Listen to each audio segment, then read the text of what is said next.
Welcome back to the Red Path. Today, we're going to look at what is probably our most powerful stratagem, Apoplectic Frenzy.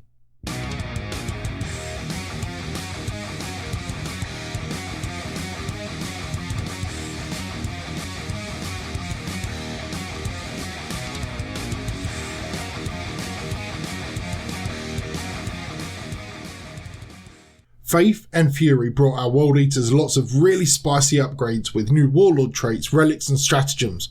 Whilst they provided a lot of fun in 8th edition, 9th has really seen some of them begin to shine and help propel our angry Marines into a solid mid-tier position in the meta, at least for an old codex.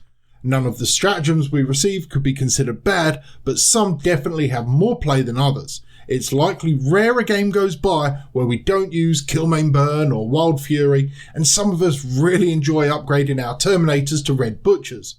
But I'd really like to focus on what is perhaps our greatest stratagem, Apoplectic Frenzy, and explain a little why I think it is especially powerful for us, even if it's not the absolute best form of movement shenanigan out there.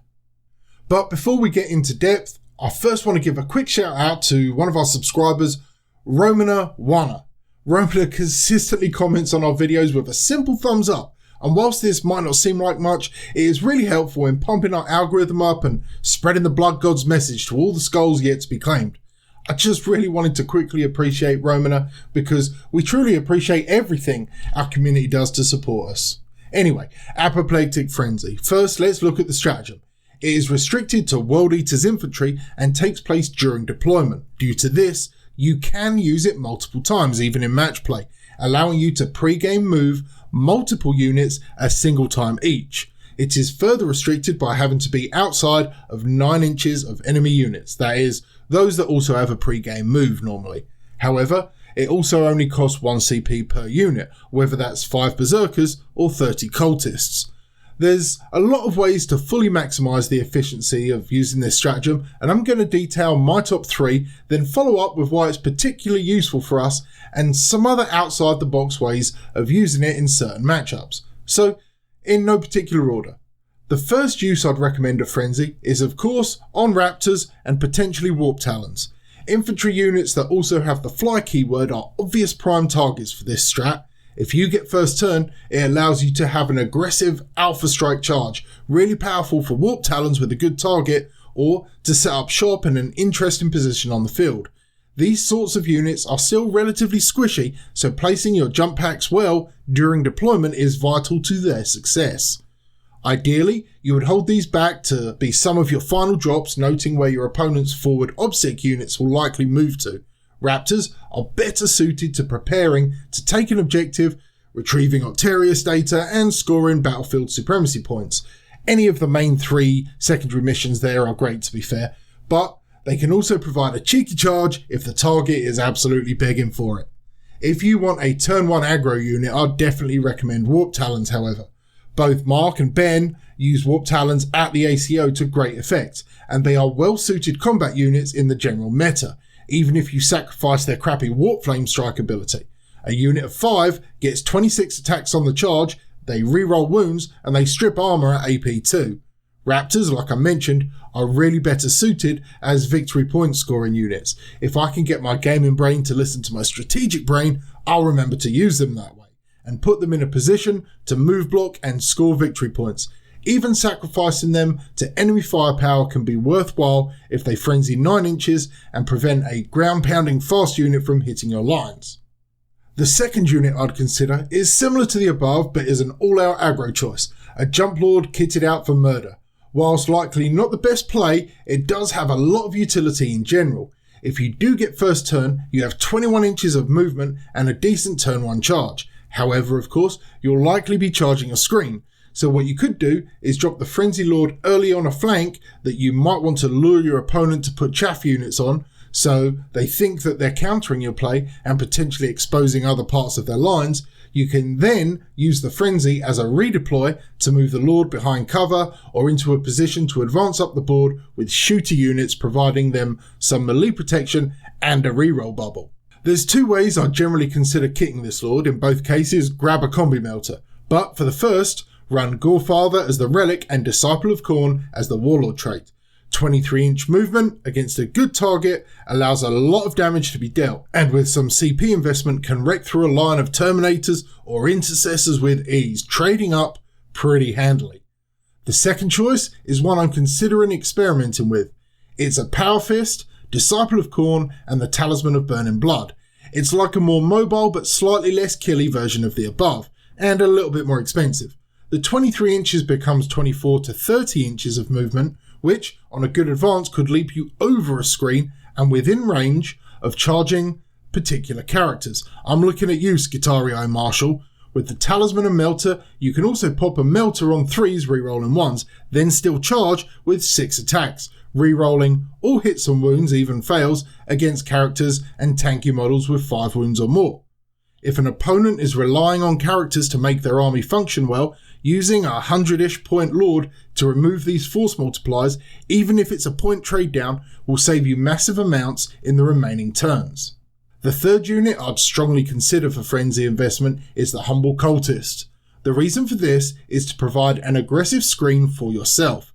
A squad of 30 cultists still only costs 1 CP to move 9 inches, and that huge mess of meat can line the entire width of a Dawn of War deployment. And remember, with how morale works in 9th, you're still unlikely to lose the entire remnant even after devastating casualties. Just make sure your coherence is on point to mitigate that final check. And I will happily lose the entire squad if it's done the job of preventing the enemy absorbing the entire board.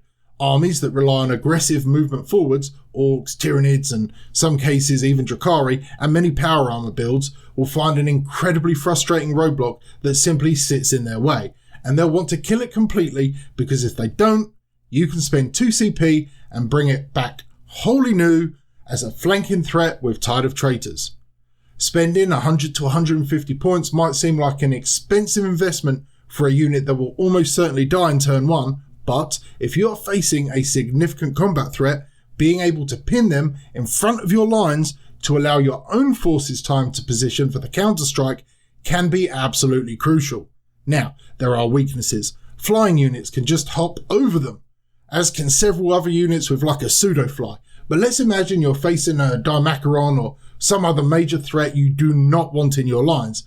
You can simply blob the squad in the rough projected footprint of its likely second movement due to the Swarmlord, and give it 20 to 30 points of Cultist to feed on. Fully using Frenzy to get the most from a battle is absolutely vital. Board control is a huge part of 9th edition, and is an aspect of the game World Eaters do surprisingly well. A video should be dropping later this week where I talk with Zach from Vox Demonicus about this very topic. I will add, there are a couple other units we have that deserve a special mention here. I think Obliterators profit a lot from Frenzy. Whilst we suffer in not being able to endless cacophony on them, you have to recognise that 99% of the time in most Chaos Space Marine lists, the Oblits will deep strike. So whilst they can double shoot in the 1 to 4 turns they actually have play, by using Frenzy, we can at least open up a turn 1 position for them to do some work. 13 inches of total movement with 24 inches range and a solid reroll option from Khorne is nothing to scoff at. Terminators, whether Red Butchers or not, can also be great when frenzied. Both the Blitz and Termies both fare well in light cover, gaining that 1+ save, and being able to position them as a counter threat to a sector of the battlefield can be incredibly important. Ultimately, for 1 CP, this is such a powerful tool for us, a combination of our movement shenanigans, troops that absolutely absorb objectives from anything, and the need for speed really pushes us towards the control end of the spectrum, and doing what you can to fully maximise this is only going to be a good thing to get good with. It's a particular skill I'm doubling down on right now, trying to test particular plays and formations to be able to squeeze the most out of my units. Recently, doing some homework, I read about the Battle of Culloden, and the development of bayonet drill used there gave me the eureka moment to consider the thin line of cultists to absorb enemy charges and mitigate their first turn impact. Even with our dated rule set, there's still little tricks I think we can squeeze out to gain just one more tiny edge, and I hope you're enjoying the journey we're on in this little community, trying to make the World Eaters get a place at the table and gain the respect we damn well deserve. Alright folks, that's it for this one. As ever, please consider hitting that like button, subscribe button, and all that stuff. We'd love for you to consider supporting the channel through Patreon, or by sharing our content, or just giving us a follow and joining the Discord. It's going to be a really great year for 40k in the World Eaters, I think, and I hope you all can be alongside us for the ride. So, until next time, stay healthy, stay safe, and kill main burn.